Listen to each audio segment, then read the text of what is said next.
Bonjour, aujourd'hui c'est le 27 juillet et nous allons finir la méditation dans le chapitre 9 de, la lettre de Paul à l'église de Rome. Je voudrais donc lire les versets du verset 30 au verset 33. Que dirons-nous donc? Des non-juifs qui ne cherchaient pas la justice ont obtenu la justice, celle qui vient de la foi, tandis qu'Israël qui cherchait une loi de justice n'est pas parvenu à cette foi. Pourquoi? Parce qu'Israël a cherché non pas par la foi, mais par les œuvres de la loi. Ils se sont heurtés à la pierre qui fait obstacle. Comme il est écrit, je mets dans Sion une pierre qui fait obstacle, un rocher propre à faire trébucher. Mais celui qui croit en lui ne sera pas couvert de honte. Nous avons ici le mot trébucher, le rocher qui fait trébucher.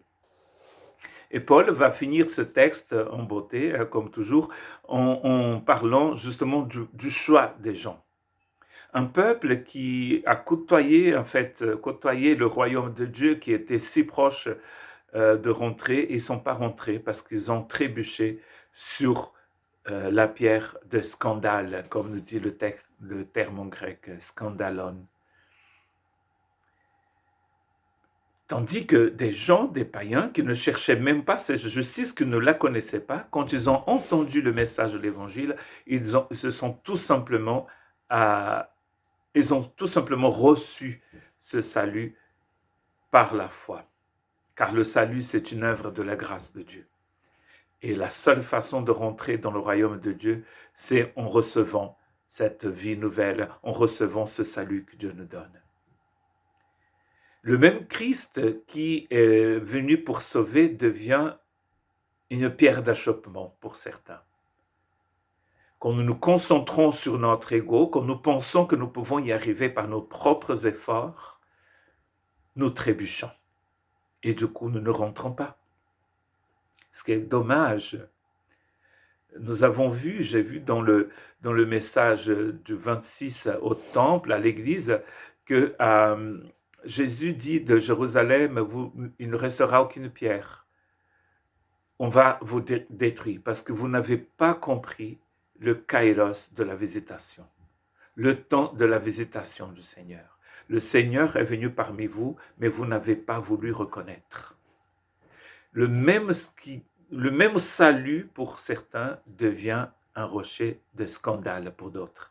Je mets dans Sion, nous dit Paul ici, citant Ésaïe chapitre, il me semble que c'est le chapitre 26, et après il va citer aussi le chapitre 8 d'Ésaïe, je mets dans Sion une pierre qui fait obstacle, un rocher propre à faire trébucher, mais celui qui croit en lui ne sera pas couvert de honte. On n'est pas couvert de honte quand on croit au Seigneur Jésus. Pierre aussi, il a cité ce texte d'Ésaïe dans 1 Pierre 2, verset 6 au verset 8. En effet, il est dit dans l'Écriture, je mets dans Sion une pierre angulaire, choisie, précieuse. Celui qui croit en elle n'en aura jamais honte. Elle est donc précieuse pour vous qui croyez. Quant à ceux qui désobéissent, la pierre rejetée par ceux qui construisaient est devenue la pierre angulaire. Elle est aussi une pierre qui fait obstacle et un rocher propre à faire trébucher. Donc il cite aussi Ésaïe comme l'a fait Paul. Ils s'y heurtent parce qu'ils désobéissent à la parole. Et c'est à cela qu'ils ont été destinés. Ils vont heurter sur cette pierre parce qu'ils n'obéissent pas à cette parole divine. Repentez-vous, dit Pierre à la foule. Quand on obéit à cette parole divine, c'est que nous suivons les conseils de notre Maître. En ce qui concerne le pardon, par exemple, Jésus ne veut pas faire, il n'y aura pas un chemin, un troisième, un deuxième chemin. C'est un chemin tout droit. Nous passons par ce chemin du pardon. Nous recevons le pardon du Seigneur. Nous lui demandons pardon. Et nous continuons. Et du coup, nous n'allons pas trébucher sur cette pierre angulaire. La pierre qui est précieuse, il dit ici. Comment est-ce qu'une pierre qui est précieuse pour certains peut servir d'obstacle et de faire trébucher d'autres? Quand nous faisons confiance à la grâce de Dieu, nous nous jetons dans les bras du Seigneur. Tandis que quand nous faisons confiance à nos propres œuvres, à nos efforts, nous trébuchons. C'est pour cela que beaucoup des gens du peuple d'Israël ont trébuché et ils n'ont pas réussi à rentrer dans le royaume. Car ils ont fait confiance à leur propre justice et pas à celle du Seigneur. Dieu nous encourage aujourd'hui à lui faire confiance. Car quand nous faisons confiance au Seigneur, nous rentrons dans son repos, comme nous dit l'Épître aux Hébreux, dans le chapitre 3 et dans le chapitre 4.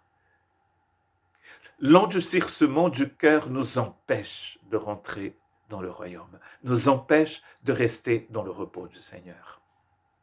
Et nous trébuchons, car nous faisons trop confiance à la chair. Et du coup, nous ne pouvons pas réussir. Il y a un conflit éternel entre l'Esprit de Dieu et la chair de l'homme, cette nature pécheresse. Pas cette chair, mais la chair invisible. Cette chair que nous voulons mettre sur un pédestal. Et chaque fois que nous essayons, nous trébuchons. Car il n'y a pas de place pour le règne de la chair dans le royaume de Dieu. Car la chair et le sang n'hériteront pas du royaume de Dieu. Que Dieu vous bénisse et qu'il vous aide à ne pas trébucher, mais à rentrer dans le royaume, à rentrer dans le repos du Seigneur. Que Dieu vous bénisse.